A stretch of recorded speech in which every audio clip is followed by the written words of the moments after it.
The exhaust really does kind of hang low on that car. I'm going to fix that someday. Thanks, Costco.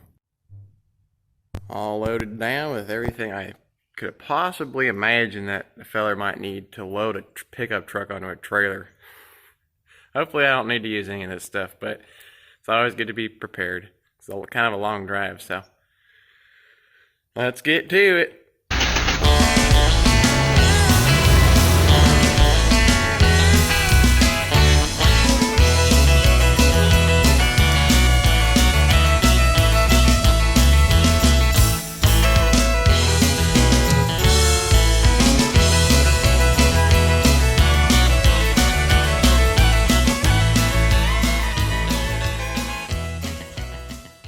Just stopped to do a binder check and the front was loose but the back was fine. I got it for free 99. I'll do a little walk around here. Fenders aren't too bad. Frame's a little crusty, that tire's leaking. The cab, surprisingly, most of these cabs, like the ones at the junkyard, are holes up here and all along the body here. And the only bad spot on this truck seems to be right in this part of the pinch weld for the cab. And then I have no idea what the floor looks like. I'm pretty sure the front where the pedal box is, I think that's all gone. But it's got some pretty fancy stuff in it. Nice little gun rack. And never seen a headliner that nice before. Doors closed. This thing had 4 fuel tanks. It's got cab tank, saddle tank on the driver's side, a saddle tank on the passenger side, and a rear mount tank. The rear tires were junk, so I put my meats on it. Bed is totally trashed. It's totally wrecked. 205 transfer case, super light tailgate that's probably about paper thin. Crusty Dana 60 rear, but actually, the brakes aren't stuck and the thing turns just free. It's got some really nice exhaust going on here. I'm going to just keep it like that and hook the old Powerstroke up to that system. That's going to sound great. It's got a Dana 44, and unfortunately that's a low pinion Dana 44, so that might have to get swapped out. Heck, even the headlights look brand new, and the aluminum trim on this thing is just immaculate. I mean, it's got a little bit of oxidation, but a little tiny polish job, maybe just some wax. Clean up really good.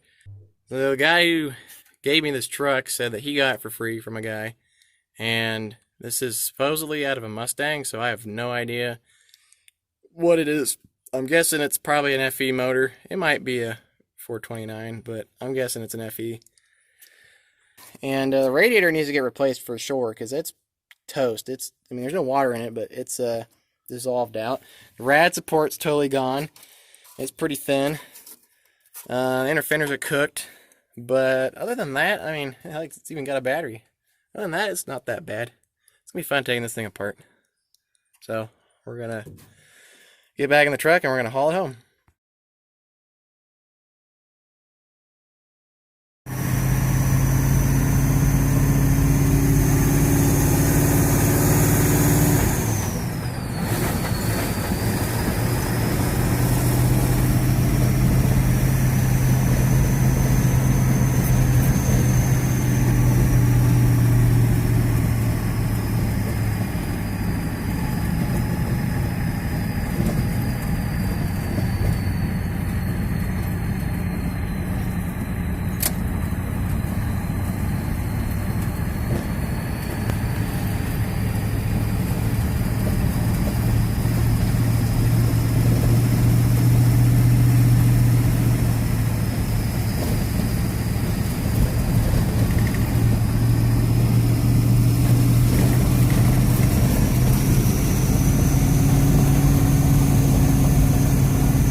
Change I got. You happy? A lot more change. Yeah. And now I need a shower. We're home and did some more power washing, and it's pretty bad. Sawzalled the seat out, power washed the inside, and took the headliner out. And this side's actually the good side, but it's got speed holes in it. So I think this is going to be an off-road truck, because I really don't want to spend all the time and money trying to fix all this rot. Well, I've been going at it for a little while, and I got the doors lubed and I got the panels off. They're actually really nice panels. They're not cracked at all. They're clean, I mean relatively clean. These pads here are cracked in the middle, which is weird. I've never seen that before, but these pads are the cheap part. These panels are the expensive part, and they came off just fine. They didn't fight me, they didn't break. So I'll probably reuse those. I got another one of these that's not all chewed up and have a hole in it and stuff, but I don't know, I could use this and put a gauge there or something. But the windows roll up and down, no problem.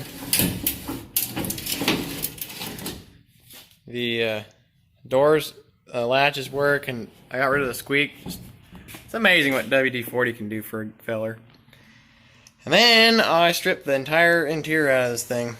So the dash came out, it was totally rotted out at the center support, don't know why, but it was pretty much trash right there. I took these vents off and I vacuumed them out because mice like to live in there and I don't want those bastards moving in my house. Took the vent system out and there's daylight all along the top seam there. It's no good. For the record, this is stock wiring. And there's a little bit of rat's nest going on down here and a little bit over here, but this mess is stock, believe it or not. It's pretty bad, and I don't think I'm going to use any of it, but well, I'm going to have to tie into the headlights and the turn signals and stuff, so I'll use a little bit of it, but most of it I'm going to just rip out of here, but not until I figure out what I'm going to keep and what I'm going to throw away. What I want to do, how much money I want to spend on it, it's quite a bit for doing a resto job. There's holes in the cab floor and the whole top of the roof of the cab starting to get the pinholes around the drip rails. And the bed is basically completely dissolved in the center. So I'm just going to tear everything out that I don't want. I'm going to make this into an off-road truck.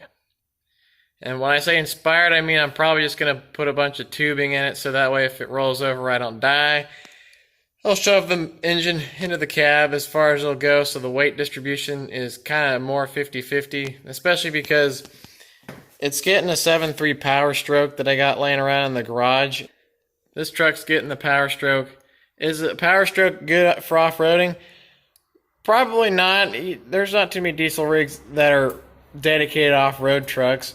Most of them are gas powered, probably because you got lots of power, lightweight, and lots of RPM. Those are the things you want for off-roading, but I don't know. I like challenges and I want to do something different, so I'm going to put this Powerstroke in it and we'll see what happens. The next episode, I'll be taking apart the whole front of the truck. I'll be pulling the old motor out and I'll be doing some cutting and fitment for setting the Powerstroke engine in this frame. There will be an additional video on the teardown of this engine.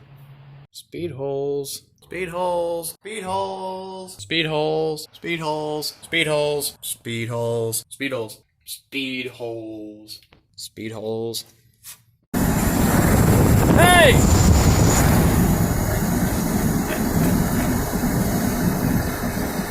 Put that in your video.